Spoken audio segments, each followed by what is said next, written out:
प्रधानमंत्री मोदी आज कोविन ऐप के ग्लोबल सेमिनार को संबोधित करेंगे। इस कार्यक्रम में देश के स्वास्थ्य मंत्री डॉक्टर हर्षवर्धन भी शामिल होंगे। प्रधानमंत्री नरेंद्र मोदी आज कोविन वैश्विक सम्मेलन में अपने विचारों को साझा करेंगे, जहां भारत कोविन टेक्नोलॉजी को दूसरे देशों के लिए डिजिटल जनसेवा के तौर पर पेशकश करेगा, ताकि वो अपने कोविड-19 टीकाकरण अभियान को संचालित कर सकें। कोविन प्लेटफॉर्म में दिलचस्पी रखने वाले देशों के लिए भारत ये वैश्विक वेबिनार आयोजित करेगा। केंद्र सरकार के मुताबिक 5 जुलाई को दोपहर 3 बजे कोविन प्लेटफॉर्म पर रुचि रखने वाले देशों के लिए एक वैश्विक वेबिनार आयोजित किया जाएगा। वेबिनार में कोविन ऐप में रुचि रखने वाले कई देशों को आमंत्रित किया जा रहा है। केंद्रीय स्वास्थ्य मंत्री डॉक्टर हर्षवर्धन डिजिटल सम्मेलन का उद्घाटन करेंगे।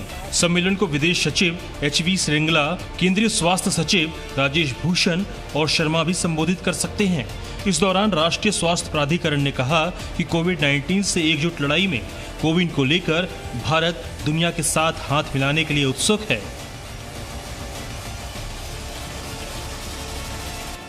पश्चिम बंगाल बीजेपी कोलकाता में फर्जी वैक्सीनेशन के खिलाफ आज प्रदर्शन करेगी। बीजेपी आज दोपहर 1 बजे कोलकाता नगर निगम तक मार्च करेगी।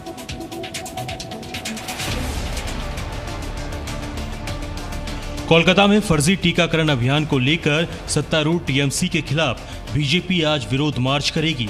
बीजेपी आज दोपहर 1 बजे नकली वैक्सीन के खिलाफ कोलकाता नगर निगम तक मार्च निकालेगी।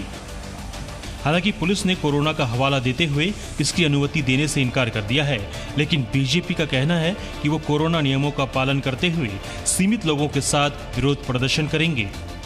इस बीच पश्चिम बंगाल बीजेपी अध्यक्ष दिलीप घोष ने आरोप लगाया है कि बंगाल सरकार फर्जी वैक्सीनेशन के मास्टरमाइंड देवंजन देव और TMC नेताओं के बीच संबंधों को छिपाने की कोशिश कर रही है, लेकिन उनकी पार्टी इस गठजोड़ का पर्दाफाश करने के लिए सोमवार को प्रदर्शन करेगी।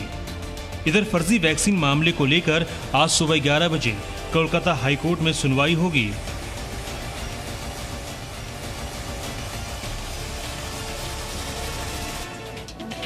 मुस्लिम राष्ट्रीय मंच द्वारा आयोजित कार्यक्रम में RSS प्रमुख मोहन भागवत ने कहा कि सभी भारतीयों का DNA एक है। देश में एकता के बिना विकास संभव नहीं।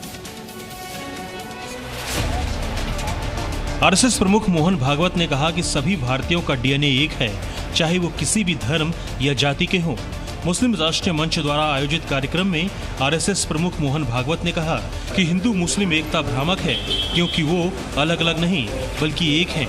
मोहन भागवत ने यह भी कहा कि पूजा करने के तरीके के आधार पर लोगों में भेद नहीं किया जा सकता। इस डर के चक्र में मत फंसो कि भारत में इस्लाम खतरे में है। इसके अलावा उन्होंने कहा कि भीड़ द्वारा पीट कर की जाने वाली हत्या में शामिल होने वाले लोग हिंदुत्व के खिलाफ हैं। संघ प्रमुख ने कहा कि देश में एकता के बिना विकास संभव नहीं। एकता का आधार राष्ट्रवाद और पूर्वजों की महिमा होनी चाहिए। हम लोकतांत्रिक देश में रहते हैं, यहाँ हिंदू या मुसलमानों का प्रभुत्व नहीं हो सकता, केवल भारतीयों का प्रभुत्व हो सकता है। इसलिए अगर कोई हिंदू ये कहता है कि मुस्लिमों को यहाँ नहीं रहना चाहिए, तो वो शख्स हिंदू नहीं है। असदुद्दीन ओवैसी ने बिना नाम लिए समाजवादी पार्टी पर निशाना साधा है। ओवैसी ने ट्वीट करके पूछा है कि जिला पंचायत अध्यक्ष के चुनाव में मात्र 5 सीटों पर उनकी जीत हुई है, ऐसा क्यों? क्या बाकी सदस्य बीजेपी की गोद में बैठ गए? उत्तर प्रदेश में जिला पंचायत अध्यक्ष चुनाव में बीजेपी की प्रचंड जीत और सपा की हार के बाद असदुद्दीन ओवैसी ने बिना नाम लिए समाजवादी पार्टी पर निशाना साधा है। ओवैसी ने ट्वीट कर लिखा कि उत्तर प्रदेश के 19% आबादी वाले मुसलमानों का एक भी जिला अध्यक्ष नहीं है। मंसूबाबंद तरीके से हमें सियासी, माशी और समाजी तौर पर दूसरे दर्जे का शहरी बना दिया गया है। सिर्फ इतना ही नहीं, इसी थ्रेड में उन्होंने सपा को टारगेट करते हुए लिखा, उत्तर प्रदेश की एक सियासी पार्टी खुद को भाजपा का सबसे प्रमुख विपक्षी दल बताती है। जिला पंचायत के चुनाव में उनके 800 सदस्यों ने जीत दर्ज की थी, लेकिन अध्यक्ष के चुनाव में मात्र 5 अध्यक्ष की सीटों पर उनकी जीत हुई है। ऐसा क्यों? क्या बाकी सदस्य भाजपा की गोद में बैठ गए हैं? आपको बता दें कि हाल ही में हुए जिला पंचायत अध्यक्ष चुनाव में बीजेपी 67 सीटें जीती, जबकि सपा को मात्र 5 सीटें मिली। देश में तेजी से कोरोना के मामले घट रहे हैं। इस बीच दिल्ली और यूपी में आज से प्रतिबंध में ढील दी जा रही है। 1 मिनट की रिपोर्ट देखिए। देश की राजधानी दिल्ली में कोरोना संक्रमण के काबू होने के साथ ही प्रतिबंधों में ढील दी जा रही है। डीडीएमए द्वारा जारी एक आदेश के मुताबिक दिल्ली सरकार ने आज से स्टेडियम, खेल परिसरों को दर्शकों के बिना फिर से खोलने की अनुमति दी है। लेकिन दिल्ली आपदा प्रबंधन प्राधिकरण ने आदेश दिया है कि स्टेडियम और खेल परिसरों को खोलते समय मानक संचालन प्रक्रिया और सरकार के अन्य दिशा निर्देशों का कड़ाई से पालन किया जाए।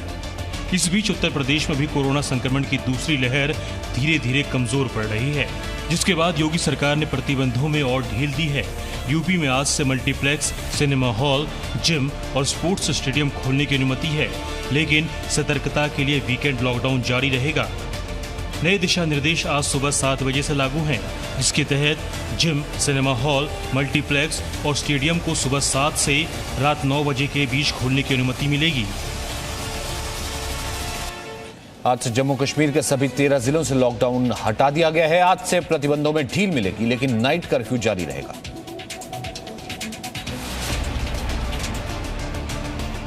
जम्मू कश्मीर के 13 जिलों से वीकेंड लॉकडाउन हटा दिया गया है।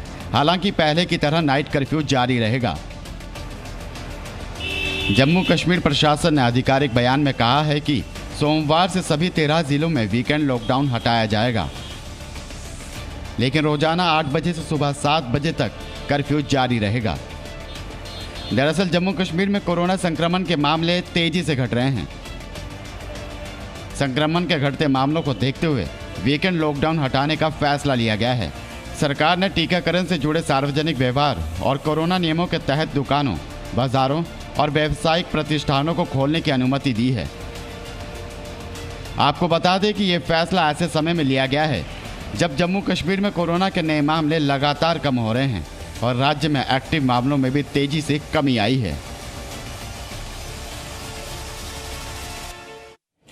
महाराष्ट्र में पूर्व गृह मंत्री अनिल देशमुख को ईडी ने समन जारी कर तलब किया है, लेकिन इस बीच देशमुख ने सुप्रीम कोर्ट में अर्जी लगाई है।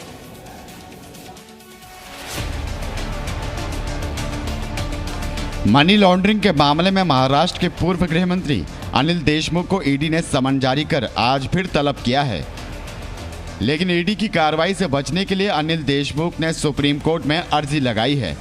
देशमुख ने अपने विरुद्ध कार्रवाई रोकने की अपील करते हुए सुप्रीम कोर्ट में याचिका दाखिल की है। ये जानकारी अनिल देशमुख के वकील इंद्रपाल सिंह ने दी है। ईडी द्वारा देशमुख को यह तीसरा समन है। इससे पहले देशमुख खराब स्वास्थ्य और अपर्याप्त दस्तावेजों का हवाला देते हुए पहले के 2 समन को छोड़ चुके हैं और उन्होंने 7 दिन की मोहलत मांग ली थी। ये मोहलत आज यानी 5 जुलाई को खत्म हो रही है, इसलिए ईडी ने उन्हें शनिवार को समन भेजकर सोमवार को हाजिर रहने का आदेश दिया है।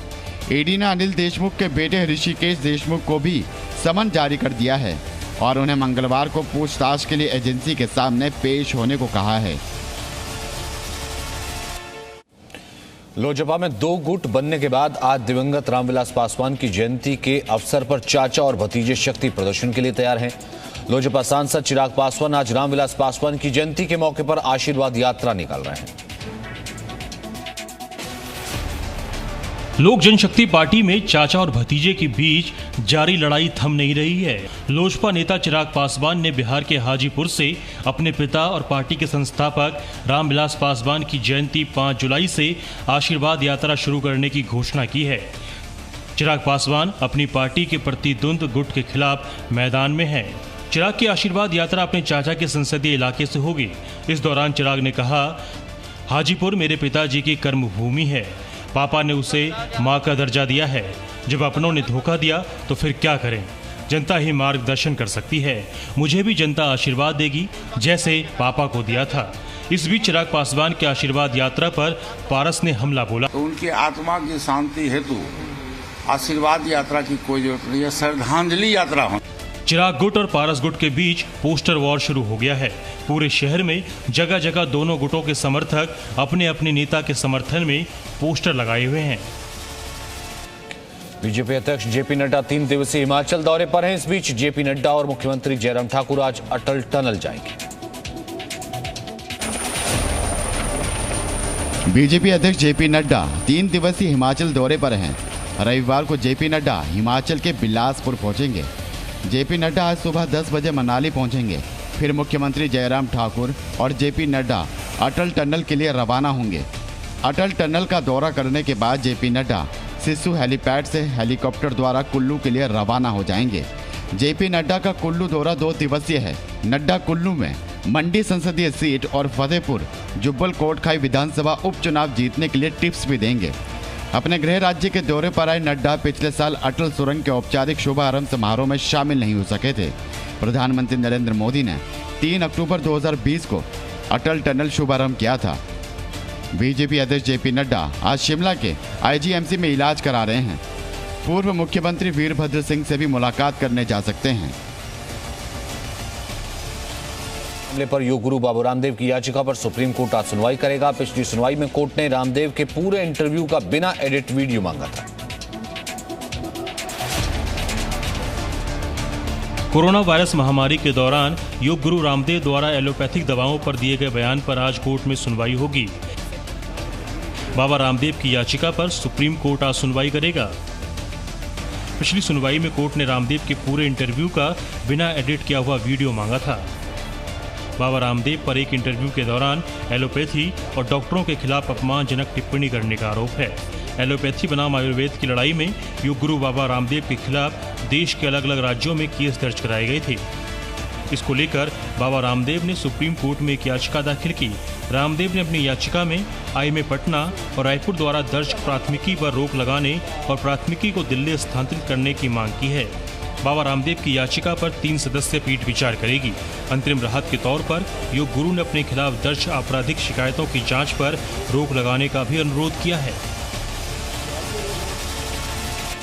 कुरान से 26 आयतों को हटाने से इनकार करने के फैसले के खिलाफ उत्तर प्रदेश शिया वक्फ बोर्ड के पूर्व चेयरमैन वसीम रिजवी की पुनर्विचार याचिका पर सुप्रीम कोर्ट आज सुनवाई करेगा।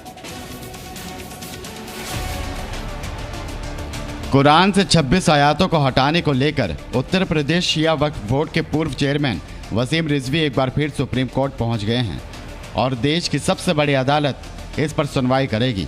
सुप्रीम कोर्ट से पुनर्विचार याचिका में रिजवी ने कहा है कि कोर्ट को अपने 12 अप्रैल के आदेश पर पुनर्विचार करना चाहिए, क्योंकि कोर्ट ने बहुत महत्वपूर्ण तथ्यों को नजरअंदाज कर दिया है। साथ ही राष्ट्रीय सुरक्षा से जुड़ा मसला होने के बावजूद कोर्ट ने इस पर गौर नहीं किया। रिजवी ने सुप्रीम कोर्ट द्वारा लगाए गए 50,000 रुपए के जुर्माने के आदेश को भी वापस लेने की मांग की है। आपको बता दें कि इस साल मार्च में सुप्रीम कोर्ट में एक वसीम रिजवी की ओर से जनहित याचिका दाखिल की गई थी, जिसमें कहा गया था कि कुरान की 26 आयतों से देश की एकता, अखंडता और भाईचारे को खतरा है। इनको पवित्र किताब से हटा दिया जाए। वसीम रिजवी की इस याचिका का काफी विरोध भी हुआ और सुप्रीम कोर्ट ने भी याचिका खारिज कर वसीम रिजवी पर जुर्माना लगा दिया। दिल्ली पुलिस ने एक ऐसे गैंग को पकड़ा है जो चोरी की कारें कश्मीर में बेचता था। दिल्ली पुलिस ने बड़े कार चोर गैंग का पर्दाफाश किया है। पकड़ा गया कार चोर गैंग दिल्ली से कश्मीर में चोरी की गाड़ियां सप्लाई करता था। इन चोरी हुई गाड़ियों का कहां इस्तेमाल होता था, इसकी जानकारी जुटाई जा रही है। सवाल यह है कि क्या दिल्ली एनसीआर से चोरी हो रही कारें जम्मू कश्मीर में आतंकी घटनाओं में इस्तेमाल हो रही हैं? इस बात का पता लगाने के लिए दिल्ली पुलिस की एक टीम जल्द जम्मू कश्मीर जाएगी। जानकारी के मुताबिक ये गैंग दिल्ली से गाड़ियां चोरी कर उन्हें कश्मीर सप्लाई करता था। पुलिस के मुताबिक एटीएस की टीम करीब 3 महीने से इन कार चोरों के पीछे पड़ी थी। जानकारी में यह भी पता चला है कि कार चोर गैंग का सप्लायर शौकत अहमद कश्मीर के बारामूला डिस्ट्रिक्ट के सोपोर का रहने वाला है। शौकत को उस वक्त गिरफ्तार किया गया जब वो चोरी की कार कश्मीर लेकर जा रहा था। पुलिस ने शौकत के साथी जुबैर को भी गिरफ्तार किया है। जुबैर उत्तर प्रदेश के कैराना का रहने वाला है। Presenting B News app available on Google Play and App Store. Download it now.